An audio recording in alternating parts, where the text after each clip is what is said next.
Hello, everybody, and welcome back to another episode of Pointless Top 10, a show where we make top 10 lists of pointless things. Why are we flying by this pointless statue in Booty Bay? Because inside pointless things are treasure.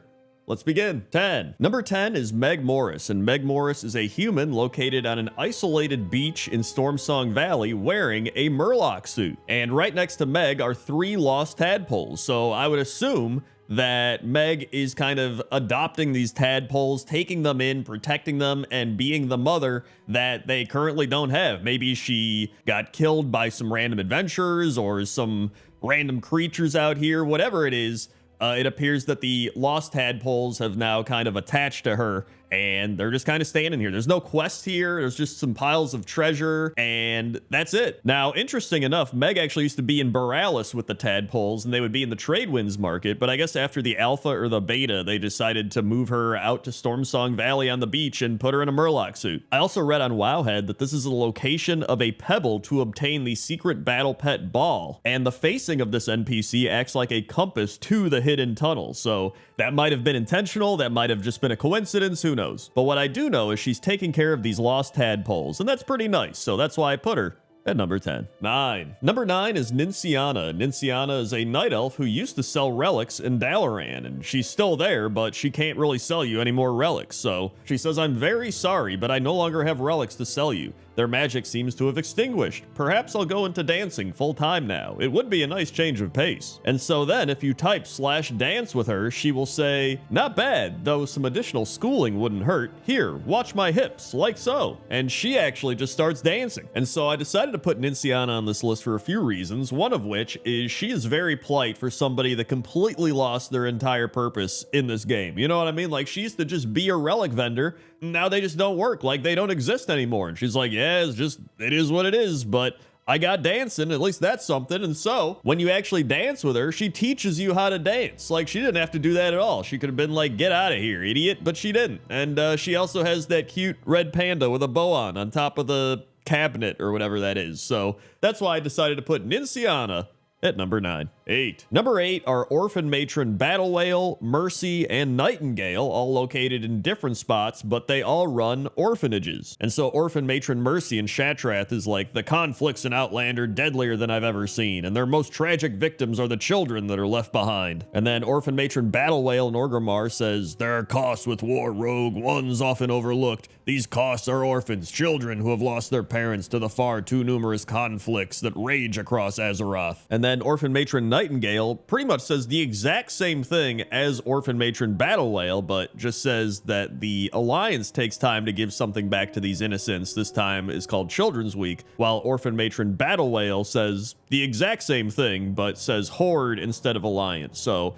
it's a little weird that they say the exact same thing, but I doubt Blizzard cares or is going to go back and change the Orphan Matron dialogue. Although maybe they will. Maybe for Children's Week. That'd be pretty cool. But either way, I had to put all the Orphan Matrons on this list. Like, clearly these are some of the nicest people in the World of Warcraft. They're taking in orphans and raising them up, so that's why I put them at number 8. 7. Number 7 are Zari the Kind and Olisara the Kind. And if you couldn't figure it out, they're on this list because they both have the kind in their name. And so Zari the Kind is a representative of the Golden Lotus, and she's sent to the Shrine of 7 Stars to help enlist the Alliance aid. But outside of that, there's not too much else. She has some dialogue about helping the Golden Lotus or defending the Veil, but that's really about it. So we just kind of have to take their word for it that she really is kind because it's in her name. On the other side, Olisara the Kind is a high elf first aid trainer located in Dalaran, and she's actually the bandage trainer, and she's helping to heal a bunch of injured Dalaran citizens. In fact, I didn't even know this. She was planned to have been associated with the scrapped first aid faction of the First Responders, which I actually do think that's a cool concept for a faction, like a medical first aid type of faction, but I can see why it was removed. It feels like there wouldn't be that much to do with it, but I don't know. Maybe it's something to revisit in the future. Either way, that's why Zari the Kind and Olisara the Kind are number 7. 6. Number 6 is Scroll Sage Nola, and Scroll Sage Nola is a Tortolan located all over the place. She's in Stormsong Valley, Dazara Lore, Zandalar, and probably some other spots. And in Dragonflight, she can be found at the Algathar Academy. But of course, Scroll Sage Nola is most famous for the quest, "A Turtle Made It to the Water," where you help the turtles make it to the water, and she goes, "A turtle made it to the water." And Scroll Sage Nola just truly gives off the most stereotypical loving grandma vibe. She's always like, the adventurers are so polite these days. Why aren't you a spry young thing? It just feels like she's gonna bake you some cookies, knit you a sweater, and like tell you some fun old stories. But sadly, I did read that Marianne Stroessner, who is the voice actress for Scroll Sage Nola, passed away in April of 2023. So I hope she rests in peace, and I know that Scroll Sage Nola will live on forever. And so that's why she's number 6. 5. Number 5 is TechBot, and TechBot is a crowd pummeler near the workshop door in Gnomeregan in Dunmurrow. And so TechBot was actually a reference to Blizzard tech support. So his abilities were lag, BattleNet, summon, dupe bug, and patch. And so TechBot has some unbelievable quotes. He has, "People think I like corn dogs, but actually they give me indigestion. Remember, if you harass the rep or spam the channel, your account may be kicked, banned, or worse. There is no cow level, really. I repeat, there is no cow level. Well, maybe there is. When the rep is talking to you, he will start each line with your name. If you don't see your name, he's not yet speaking to you. TechBot is sensitive and those words hurt my ears. Please be nice to me. I just want to help. I love you too. If you have been muted or have questions about the muting unmuting process, please visit zzz. You are welcome. Have a nice day." And the only reason I didn't put TechBot higher on the list is he will fight you, he will attack you, and he actually got removed in Cataclysm. So I think they need to bring TechBot back, put him in a city, make it so he doesn't fight anybody, and he just gives you fun, helpful advice. And that's why TechBot is number 5. 4. Number 4 is Ukor, and Ukor is an orc peon located by the path east of the Valley of Trials in Durotar. And I always remember Ukor as the guy that had the quest I had to pick up before I went to Razor Hill. You'd be like, oh, he's got the loaf of bread, I pick up the quest, I take the food to Razor Hill, cool, right? I never really read the quest or paid much attention to it. But when you actually read the quest, he's like, "Excuse me, can you help? I have a load of food here. I walked along the road and braved scorpions and spiders and worse. I brought the food to the Valley of Trials because I thought they needed it and I like to help out. But they don't need any of the food. Now I have to take it back to Razor Hill and I'm afraid of all the beasts along the way. Can you take it for me? I'm just a peon, but you're a hero. You fear nothing. Take it to the innkeeper, Grosk, at the Razor Hill Inn. Thank you." And so this orc was like, I'm gonna bring some food to the heroes at the Valley of Trials, and he brought the food down, he braved the spiders and the scorpions and worse, and he makes it here, and they're like, we don't need food, and then he's like, oh geez, I don't want to go back.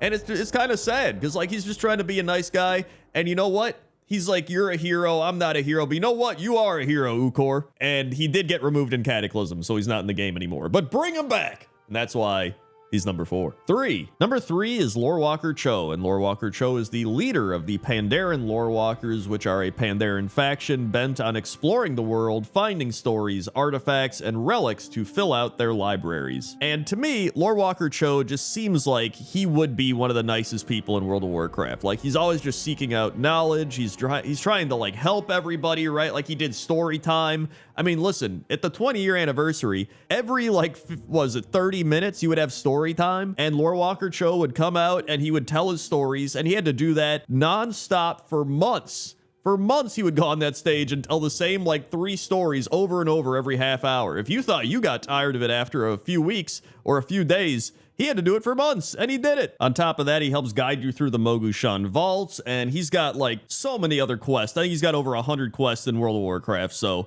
Lorewalker Cho, I think one of the nicest NPCs in the game, and that's why he's number 3. 2. Number 2 is Myloon, and Myloon is a forest nymph located at various spots all around Azeroth. And Myloon is on this list because she deeply loves and cares for all the animals in World of Warcraft. In fact, one of the most visible signs of this is at the Druid class hall in Legion. And Myloon is surrounded by her animal friends. You've got squirrels and rabbits and deer, and she is just sobbing. She is crying uncontrollably. The tears are just pouring out of her eyes, and it's because Ursoc himself was being attacked by the Emerald Nightmare, and he called forth his defenders, and she was one of them, and they weren't able to save him, and so she's just in this depression or this just state of sadness, and she's just sobbing with her animals. Myloon also appears at your garrison in Draenor and asks you to help P-Chick hatchlings in Everbloom, and then she also showed up at BFA on Mechagon because she is said to have heard the teeny tiny animals all the way from afar. And so it's clear that Myloon is definitely one of the nicest NPCs in World of Warcraft, and that's why